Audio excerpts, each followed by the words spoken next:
Half-Life. This enigmatic being, disguised as a common creature, possesses a power that is both seductive and sinister. It grants wishes, enticing its victims with promises of their heart's desires. But be warned, for there's a chilling and unyielding cost that hides under the skin of a fly. Item number SCP-3063. Do you hear the buzzing? Object Class Kill. Ever so quiet. Special Containment Procedures. Newly discovered SCP-3063 manifestations are to be reported immediately and destroyed as soon as possible by whatever means are appropriate. All Foundation buildings and the residences of all Foundation personnel are to be equipped with the most effective insect control measures available. At no point should personnel ever interact with or acknowledge SCP-3063 manifestations outside of immediately destroying said manifestation. Ever so constant. Any Foundation personnel or civilian individuals known or suspected to have made an agreement with SCP-3063 are to be immediately contained in the nearest Foundation facility, equipped with appropriate containment facilities until the event of said individual's death. Note, in this context, appropriate is not synonymous with appropriate for human containment. Secure containment of affected individuals takes ultimate precedence. All other concerns, be they to comfort or otherwise, are secondary. Once the affected individual has died, their remains are to be incinerated, along with any organisms that may have emerged from them during their containment. Individuals affected by SCP-3063 do not require food or other external attention, and under no circumstances are they to be removed from containment while alive. The merest beating of wings in a far-off room. If affected individuals are unable to be contained for any reason, every effort should be made by Foundation operatives to kill said individuals before the event of their natural death. If this is impossible, or if affected individuals are not discovered until their deaths, Mobile Task Force Beta 5 is to enact Procedure 18 I Sleep. Do you hear me? Description: SCP-3063 is a telepathic, Class 5 reality-bending entity. SCP-3063 invariably manifests as a physiologically non-anomalous adult male housefly, Musca domestica. It is currently believed that only one manifestation of SCP-3063 exists at any given time, but this is yet to be confirmed. Manifestations are to be considered destroyed when they have sustained damage that will be sufficient to kill a non-anomalous housefly, after which SCP-3063 will manifest elsewhere on Earth. No manifestation event has been observed as of yet, and it is not currently known whether SCP-3063 manifests as an entirely new individual housefly, or simply inhabits the body of an existing housefly. Do you hear me coming? All SCP-3063 manifestations operate with a single goal, namely making an agreement with an individual. The terms of such agreement vary greatly, but almost always involve SCP-3063 promising an individual any single thing they greatly desire in exchange for an unspecified price. Such offers have included large sums of money, the love of other individuals, political power, and reality-bending ability. It is hypothesized that SCP-3063 reached the top of its target to tailor an offer specific to them. SCP-3063 refuses to discuss anything other than the terms of its agreement. I am.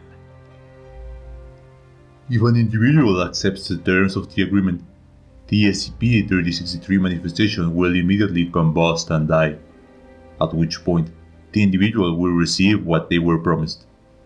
If an individual does not accept, SCP-3063 will continue to attempt to tempt them with larger and larger offers, until either the individual accepts or the manifestation is destroyed. If an SCP-3063 manifestation is destroyed, successive manifestations will continue to contact the individual, until they consent to the agreement. Do you know what it is? After a period of 2,376 days from the moment an agreement with SCP-3063 is made, affected individuals will undergo a process as detailed below. What you'd give anything for? Fertilized eggs representing virtually all known species of the order Diptera will spontaneously appear within the lungs, throat, stomach, intestines, sinuses, ear canals, rectum, urethra, and mucosal tissues of the affected individual. The number of such eggs typically ranges from 5,000 to 20,000. The eggs will hatch naturally, and the resulting maggots will begin consuming tissues of the affected individual for between 3 and 14 days in order to escape the body. When this period has elapsed, the maggots will pupate and lie dormant. Within 2 to 6 days, pupae will emerge as adult imago flies, the final stage in the life cycle of metamorphosing insects. Newly emerged flies will continue consuming their host and breeding with each other until the host has sustained sufficient damage and dies.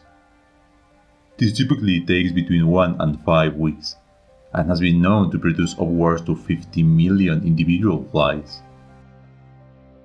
When the affected individual has died, the remaining flies will cease reproducing and enter a stage of dormancy, during which they will eventually starve and die. A new manifestation of SCP-3063 will appear shortly after the death of the affected individual. I know. Affected individuals will remain conscious for almost the entirety of this process, resulting in great distress. Roughly 70% of affected individuals will attempt suicide during this process. Flies generated during this process have been determined to be entirely non-anomalous. If the affected individual dies during any point in this process, or during the preceding 2,376 days, the process will stop and the flies will die. No known method of averting this process other than the death of the individual has been discovered. I can give it to you.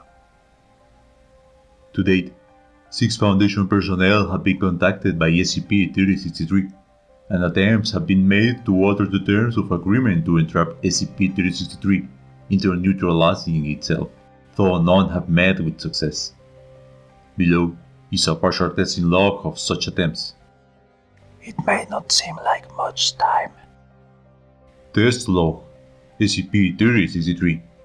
but God, Test number 3063-1. Tester Senior Researcher Elizabeth Gao. Parameters: the death of SCP-3063. Result: SCP-3063 manifestation combusts. Eggs manifest within Dr. Gao 2,376 days after testing. Interpretation: SCP-3063 apparently interprets its death as the death of a manifestation. it is an eternity. Test number 3063-2. Tester Senior Researcher David Roberts. Parameters: the permanent containment of SCP-3063. Result: SCP-3063 manifestation ceases moving and is determined to have died. The dead instance is contained within a secure containment unit below Site-63.